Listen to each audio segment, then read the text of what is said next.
In this video, I will show you how to see subscribers on YouTube. And if this video does help you out today, please consider dropping down below the video, leaving a like on the video, and also consider subscribing to the channel. I really do appreciate it. And with that being said, let's jump straight into the tutorial. So you can see I'm currently on youtube.com. Now to actually see your subscribers, you're going to want to go into YouTube Studio. So to do that, you want to come and click your profile icon up in the top right hand corner, and you'll see the option for YouTube Studio. So just go ahead and give that a click.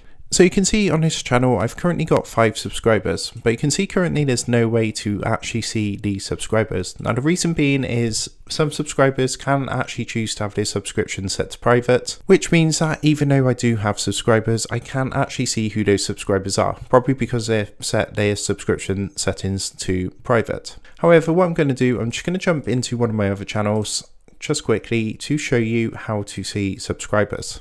So this is one of my other channels, and I'm currently on the dashboard, and what you want to do is from the dashboard you want to actually scroll down all the way to the bottom. Now you'll see a section here called recent subscribers, and all you want to do from here is click the blue see all button. So what it's going to do is bring up all your subscribers, of course only the ones that have made their subscriptions public. This isn't going to show all the subscribers. And what you can do, you can choose to view their channel by clicking on their name, or you can subscribe to their channel here, and you can actually choose the dates that you want to see these subscribers from. Now at the moment they're actually ranked from the highest subscribed channels. So what I mean is the one at the very top that subscribed to me is the channel that has the most subscribers currently.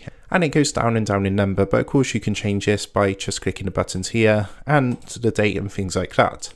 So at this point as well, I just want to give a shout out to all my subscribers on the Digital Tutor channel. Thanks for all your support over the past couple of years, and I hope this video did help you out today. If it did help you out, as I say, I would appreciate it if you drop down below the video, leave a like on the video, and also consider subscribing to the channel. And with that being said, I will see you guys in the next tutorial.